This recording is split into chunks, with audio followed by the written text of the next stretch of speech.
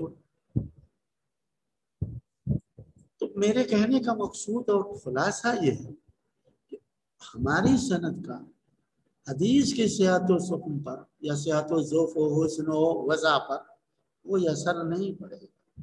لیکن یہ محدثین کے درمیان متداول چلا آ رہا ہے اور تبرک کے لیے کہ میں نے فلاں سے پڑھا، انہوں نے فلاں سے پڑھا، انہوں نے فلاں سے پڑھا، تاکہ ہمارا سلسلہ بھی فلاں فلاں سے ہوتے ہوئے رسول اللہ صلی اللہ علیہ وسلم تک پہنچ جائے.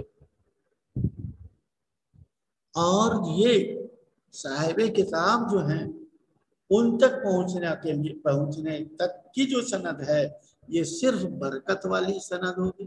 وہ ہمارا کنیکشن بھی صاحب کتاب تک اور پھر ان کے ذریعے سے اللہ کے رسول صلی اللہ علیہ وسلم تک ہماری سند بھی جا کر حدیث کی مل رہی ہے. اس برکت اور تبرک کے لیے آج بھی اس سندوں کو باقی رکھا گیا ہے. لہذا آپ میں سے یہ جو ہم پڑھتے ہیں نا بہی قالا، یہ بہی کی ضمیر کہاں جا رہی ہے؟ ہی کی ضمیر بہی قالا یعنی اسی سند بسند المتصل منا الى امام الترمذی قال وبه اي بسند المتصل منا الى کی ضمیر کہاں لوٹاتے ہیں؟ کہیں ادھر مرجع تو ہے نہیں لکھا ہوا، تو میں بتا رہا ہوں وہی جو تبرک مثلا میری سند ہے، آپ میں سے جو چاہیں لکھنا ہو لکھ لیجئے گا. تو میرا نام شاید آپ لوگوں کو معلوم ہو، میرے استاد مثلا میں نے پڑھا، یہی ہمارے شیخ ہیں مولانا زکریا سنبھلی صاحب سے، انہوں نے پڑھا مولانا ابراہیم بلیاوی رحمۃ اللہ علیہ سے دارالعلوم دیوبند میں. مولانا ابراہیم بلیاوی صاحب نے پڑھا شیخ الہند محمود حسن دیوبندی سے. شیخ الہند نے پڑھا مولانا محمد قاسم نانوتوی رحمۃ اللہ علیہ سے. انہوں نے پڑھا شاہ عبد الغنی سے، اور لوگوں سے بھی پڑھا لیکن ایک سند سیدھی سے پہنچا رہا ہوں میں، شاہ عبد الغنی رحمۃ اللہ علیہ سے. شاہ عبد الغنی نے پڑھا شاہ اسحاق رحمۃ اللہ علیہ سے، اور شاہ اسحاق نے پڑھا شاہ عبد العزیز سے. شاہ عبد العزیز نے پڑھا شاہ ولی اللہ دہلوی سے. انہوں نے پڑھا، اب یہ کتاب میں لکھا ہوا ہے، شاہ ابو طاہر مدنی سے. انہوں نے پڑھا شیخ ابراہیم کردی سے. انہوں نے پڑھا شیخ مزاحی سے. انہوں نے پڑھا شہاب احمد سبکی سے. انہوں نے پڑھا نظم غیتی سے. انہوں نے پڑھا زین زکریہ سے. انہوں نے پڑھا عز عبد الرحیم سے. انہوں نے پڑھا شیخ عمر مراغی سے. انہوں نے پڑھا فخر ابن بخاری سے. انہوں نے پڑھا عمر ابن تبرزد بغدادی سے. انہوں نے پڑھا شیخ عبد الفتح عبد الملک ابن ابی القاسم عبداللہ ابن ابی سہل حروی کروخی سے. اور انہوں نے پڑھا آگے چل کر شیخ ابو نصر عبد العزیز سے. انہوں نے پڑھا شیخ ابو محمد عبد الجبار محمد ابن عبداللہ سے. اور انہوں نے پڑھا ابو العباس محمد ابن احمد ابن محبوب ابن فضیل محبوبی سے مروزی سے. اور انہوں نے پڑھا امام ترمذی سے. اور امام ترمذی نے گویا پڑھا قتیبہ ابن سعید سے، انہوں نے پڑھا ابو عوانہ سے، انہوں نے سماک ابن حرب سے، ایک ہی سند والے پہ چلا رہا ہوں، سماک ابن حرب نے گویا مصعب ابن سعد سے، انہوں نے عبداللہ ابن عمر سے سنا، اور عبداللہ ابن عمر نے رسول اللہ صلی اللہ علیہ وسلم سے سنا۔ تو مجھ سے کنیکشن بالکل یہاں سے وہاں تک جڑ جاتا ہے۔